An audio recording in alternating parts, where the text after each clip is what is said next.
myself Sakshi Sena, and my topic for today's seminar is kinetic and mechanism of polymerization. So we shall continue with the introduction part. Polymerization is the chemical process in which small reaction molecules called monomers combine to form large micromolecule called polymers. इसमें क्या होता है, सबसे पहले तो polymerisation में कि छोटे छोटे जो यूनिट्स होते हैं मॉलिक्यूल के, वो आपस में कंबाइन होके एक लार्ज मैक्रो मॉलिक्यूल बनाते हैं, जिसको हम पॉलीमर बोलते हैं. It is fundamental to synthetic polymer chemistry and plays a vital role in plastic, rubber, fibres, adhesive and biological macromolecules. तो होता क्या है कि जो हम प्लास्टिक यूज करते हैं डे टू डे लाइफ में, सिंथेटिक पॉलीमर्स हो गए, ये सब आप इसी के मदद से, मतलब पॉलीमराइजेशन प्रोसेस से ही आपका ये सारा बनने वाला है. इसके कुछ की फीचर्स होते हैं, सो हम देखते हैं क्या है इसके की features. Formation of high molecular weight substance involves covalent bonding, reaction, condition required, initiation, catalyst और सुटेबल कंडीशन. होता क्या है कि इसके फॉर्मेशन के लिए हाई मॉलिक्यूलर वेट सब्सटेंस का जरूरत होता है और कोवैलेंट बॉन्डिंग देखी जाती है इसमें. और जो कंडीशन रिक्वायर्ड होते हैं वो होता है इनिशिएटर लगेगा, आपको कैटलिस्ट लगेगा और सुटेबल कंडीशंस लगेगी. ठीक है, तो काइनेटिक ऑफ पॉलीमराइजेशन देखते हैं. Every polymerisation reaction proceeds through 3 steps. 3 steps में ये पॉलीमराइजेशन रिएक्शन होने वाला है, जो कि हमारा सबसे पहला स्टेप होता है chain initiation, chain propagation and chain termination. तो जो चेन इनिशिएशन है हम देखते हैं वो क्या है. चेन इनिशिएशन में ये होता है, this is the first step of polymerisation reaction where initiator activate the monomers unit resulting in the formation of active centre in monomer.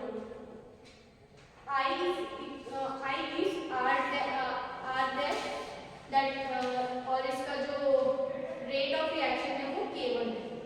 तो ये होता क्या है चेन इनिशिएशन में, सबसे पहले जो ये सबसे स्टार्टिंग का स्टेप होता है, फर्स्ट स्टेप है, और इसमें हमारा जो मेन कंपाउंड है जो चेन प्रोपगेशन में आगे जाने वाला है वो हमको मिलेगा. तो इसमें सबसे पहले तो मोनोमर के यूनिट में आपका रिएक्शन होगा और इसमें आपको डिफरेंट आपका, जैसे कि आगे हम पढ़ेंगे कि फ्री रेडिकल मिलेगा या आयनिक मिलेगा, तो वो हम आगे में देखेंगे. एज एग्जांपल peroxide, hydroperoxide और acid are very useful initiator in organic polymerisation reaction. तो ये कुछ एग्जांपल्स हैं जो हम इनिशिएटर के जैसे में यूज करेंगे ताकि हमको पॉलीमराइजेशन रिएक्शन हम आगे कंटिन्यू कर सके. ये उसका एग्जांपल है पॉलीमराइजेशन रिएक्शन का, इसको आप देख सकते हैं और स्क्रीनशॉट ले सकते हैं क्योंकि इसमें समझाने वाला तो कुछ भी नहीं है.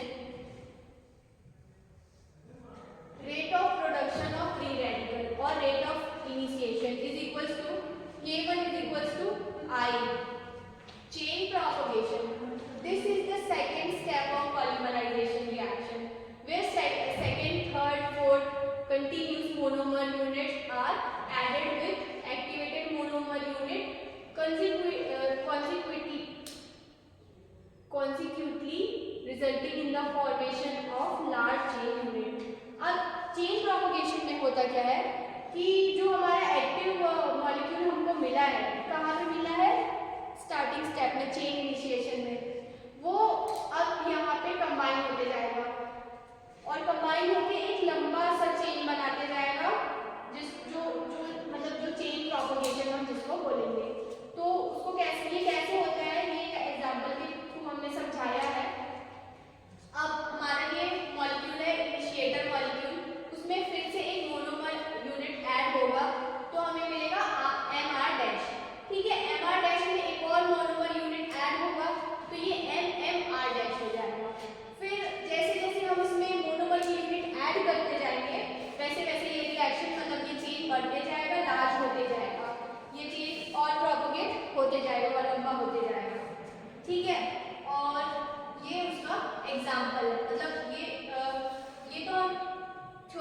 पार्ट से देख लेते हैं, बट ये इसका एग्जांपल है।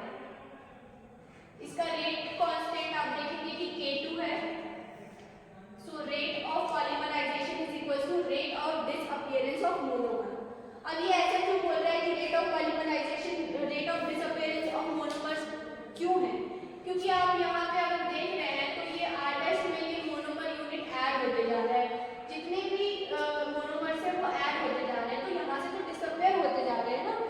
तो डिसअपीयर क्योंकि ये चेन में ऐड होते जा रहे हैं तो यहाँ से वो डिसअपीयर हो रहा है, इसलिए rate of polymerisation is equal to rate of disappearance of monomer. उसके बाद में ये फॉर्मूला है dm minus dm for dt is equal to K2 bracket R bracket M। रेट निकालने का हमने चेन प्रोपगेशन देख लिया, अब चेन टर्मिनेशन देखते हैं। तो जो चेन बन चुकी है, लॉन्ग प्रोपगेट हो चुकी है, अब उस चेन को अपने को जितना चाहिए वहाँ पे हम उसको टर्मिनेट करते हैं ताकि हम उसको आगे मतलब अपने को जो डिजायर्ड पॉलीमर है वो मिल जाए। तो उसके लिए टर्मिनेशन वाला स्टेप ये फाइनल स्टेप होता है, चेन टर्मिनेशन। अब इसमें क्या होता है, this is the final step of polymerisation reaction where termination of active centre is removed. तो यहाँ पे हो क्या रहा है कि जो रेडिकल मतलब आपका यहाँ पे बना हुआ प्रोपगेटेड मॉलिक्यूल था, जो पॉलीमर था, अब हम उसमें नया सेंटर लाके उसको हम चेन को टर्मिनेट कर देंगे। तो उसका रेट ऑफ टर्मिनेशन क्या हो जाएगा? रेट ऑफ टर्मिनेशन हो जाएगा K3 is equal to R0 into R0, that is K3 is equal to R0 square. As we know, the rate law depends on the slowest step, which is rate of propagation. तो हमको पहले से ही पता है कि हम पढ़ते हुए आ रहे हैं पहले से कि रेट लॉ जो होता है वो स्लोएस्ट स्टेप पे डिपेंड करता है। तो हमारे इसके केस में जो स्लोएस्ट स्टेप है वो है रेट ऑफ प्रोपगेशन, क्योंकि हमको पता नहीं है ना कि कितनी लंबी हमारी पॉलीमर्स की चेन जो है वो बनती जाएगी। तो जो स्लोएस्ट स्टेप होगा वो होगा rate of propagation. So the rate of polymerization is equals to rate of propagation. Rate of polymerization that is equals to K2 M bracket M into bracket R0. So minus dm by dt is equals to K2 bracket M into bracket R0.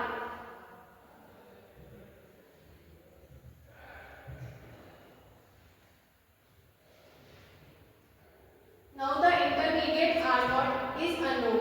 According to SSA, rate of change in concentration of all reactive intermediate are negligibly small.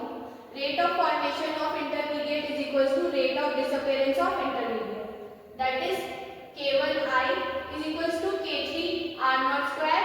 R0 square की value हमको यहाँ पे मिल जाएगी जब हम R0 square को हम इधर लेके जाएंगे और K1 की वैल्यू को यहाँ पे ट्रांसफर करेंगे तो हमें जो वैल्यू मिलेगी वो है K1I upon K3।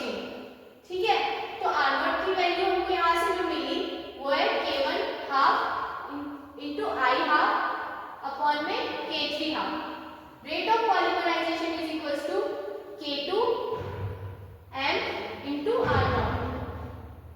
So dm by dt is equals to K2 M into यहाँ पे जो हमारा R0 का वैल्यू था, यहाँ पे हम R0 की वैल्यू को पुट कर देंगे। ये वाली वैल्यू को हम उठा के R0 की जगह में रख देंगे। तो जो इक्वेशन हमको मिलने वाली है वो ये है, आप इसको ध्यान से नोट डाउन कर लें। ये dm by dt sorry minus dm by dt is equals to K1 half into K2 upon K3 half into M into I half. ये हमारा इक्वेशन हमें मिला है। कैसे मिला? तो R0 की वैल्यू को हमने वहां पे पुट कर दिया। अब हम मैकेनिज्म देख लेते हैं पॉलीमराइजेशन का। काइनेटिक्स हमारे यहाँ पे खत्म होता है तो हम मैकेनिज्म से स्टार्ट करते हैं। Mechanism of polymerisation. Every polymerisation reaction proceed through 3 steps. जैसे कि हमने काइनेटिक्स में भी बताया कि स्टेप्स तो चेंज नहीं होने वाले, स्टेप्स तो वही रहेंगे। Chain initiation, chain propagation, chain termination, यही 3 स्टेप्स है जो हम सारे में लगाने वाले हैं। चेन इनिशिएशन में क्या होगा? This is the first step of polymerisation reaction where initiator activate the monomer unit resulting in the formation of active center in the monomer unit. अब मोनोमर यूनिट में इनिशिएटर आके लग जाएगा तो ये आपका मतलब शुरुआत हो जाएगी रिएक्शन की, पॉलीमराइजेशन रिएक्शन की। एम जो है वो मोनोमर हो जा रहा है, आई इनिशिएटर है, is equals to M not that is active centre in monomer unit. I is equals to free radical, heat, pressure, catalyst etcetera से ये बनने वाला है आपका इनिशिएटर।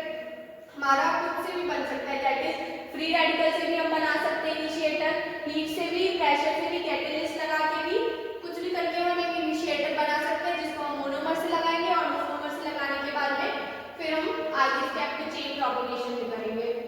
तो next step is chain propagation. This is the second step of polymerization reaction where monomer units are added with activated monomer unit resulting in the formation of large units of chain। जैसा कि हमने kinetics में भी देखा था कि propagation में क्या होता है, चेन जो है एलंगेट होते जाती है, बढ़ते जाती है। जितने मोनोमर यूनिट में आप ये लगाते जाएंगे और जितना बड़ा आपको पॉलीमर चेन चाहिए उतना आपका ये बढ़ते जाएगा, मतलब आपकी चेन जो है वो प्रोपगेट करते जाएगी। उसके बाद last step is chain termination. This is the final step of polymerisation reaction where termination of active centre is removed by the following possible way. अब टर्मिनेशन करने के कुछ तरीके हैं जो हम देखते हैं कि कैसे हम उसको चेन को टर्मिनेट कर सकते हैं। ठीक है, recombination of two smaller activated monomer. जैसे हमने स्टार्टिंग में जो मोनोमर बनाया वैसे ही दो मोनोमर के यूनिट से, जैसे कि प्रोपगेट हो रहा है तो आपको एक मोनोमर का यूनिट मिल रहा है, तो छोटे छोटे दो मोनोमर मिला के आप चेन को टर्मिनेट कर सकते हैं। उसके बाद recombination of one smaller activated monomer with large activated monomer, तो बड़े वाले के साथ में भी छोटे वाले को लगा के आप चेन टर्मिनेट कर सकते हैं। उसके बाद डिस्प्रोपोर्शन है एक, as we know that there are two modes of polymerization, chain growth polymerization, step growth polymerization। polymerization mechanism में हम मेनली ये दो पढ़ने वाले हैं, चेन ग्रोथ और स्टेप ग्रोथ पॉलीमराइजेशन। पहले हम चेन ग्रोथ देख लेते हैं। Chain growth polymerisation it is a process of repeated addition of monomer that possess double bond or triple bond without elimination of side product by which high molecule high polymer is formed। mechanism of addition polymerization, ये chain growth polymerisation को addition polymerisation भी बोलते हैं। इसमें क्या होता है कि आपका हाई मोलिकुलर वेट वाला पॉलीमर का फॉर्मेशन होता है। ठीक है, इसमें भी दो टाइप के होंगे, फ्री रेडिकल मैकेनिज्म और आयनिक मैकेनिज्म। अब हम ऐसा क्यों बोल रहे हैं, क्योंकि ये इसमें एक में फ्री रेडिकल जनरेट होगा और इसमें एक में आयन जनरेट होगा।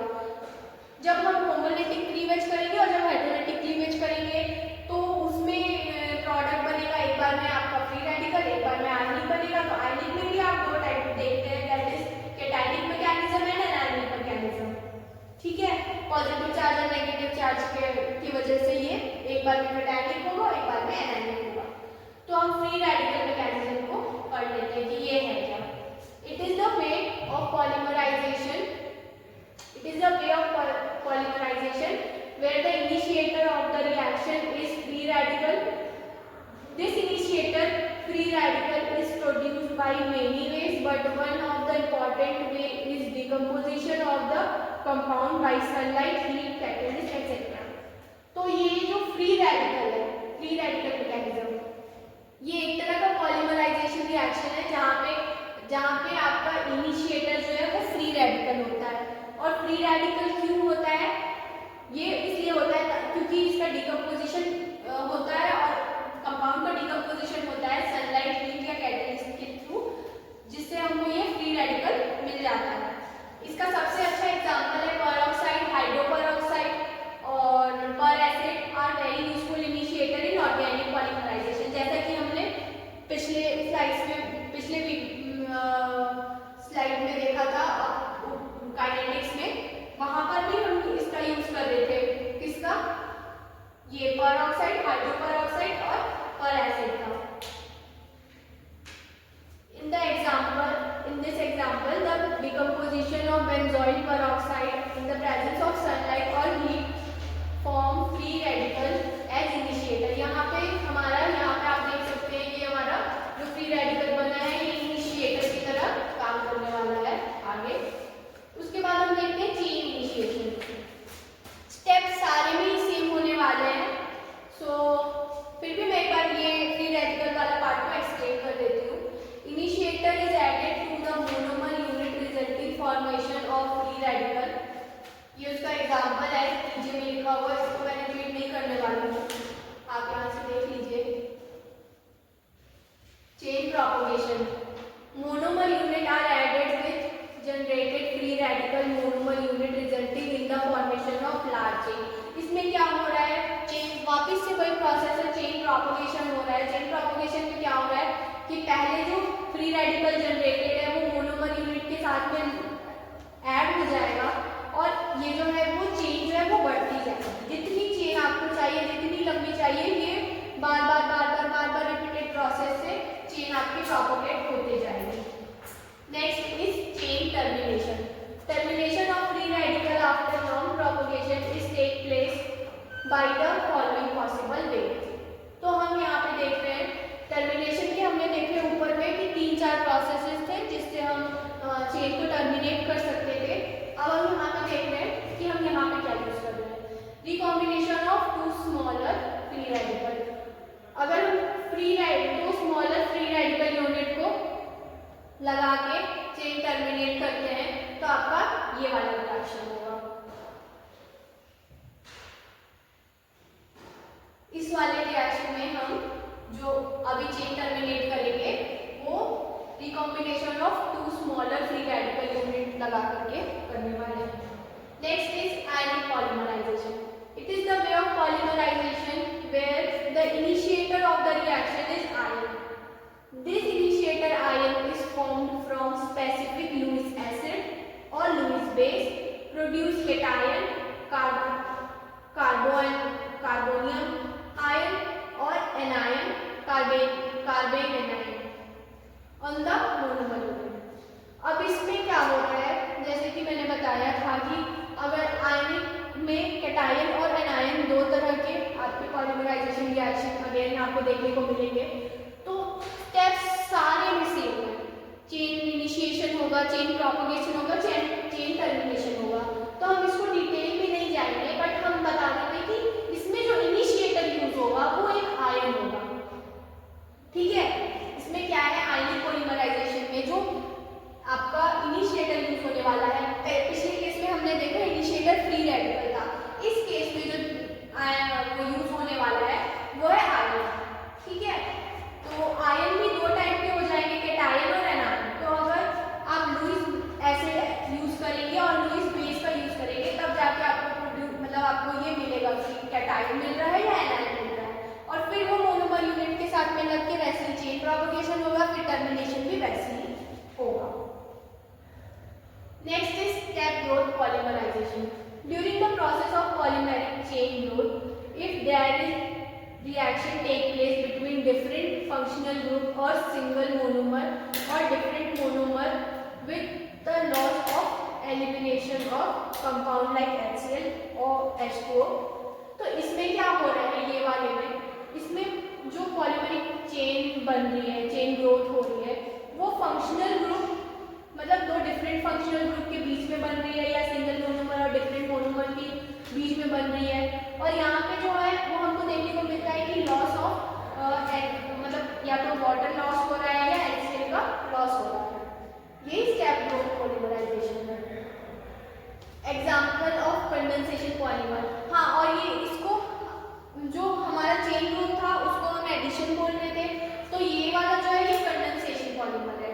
इसमें हम नायलॉन, PET एक्सेट्रा देखने को आपको मिल रहा है। Mechanism of coordination polymerisation is chain initiation, same as this is the first step where complex catalyst is added to the monomer unit resulting in the formation of metal carbon bond in monomer unit।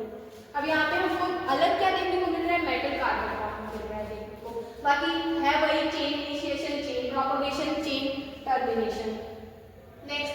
propagation. Monomer unit are added with generated metal carbon bond in monomer unit consecutively, resulting in the formation of large chain metal carbon bond.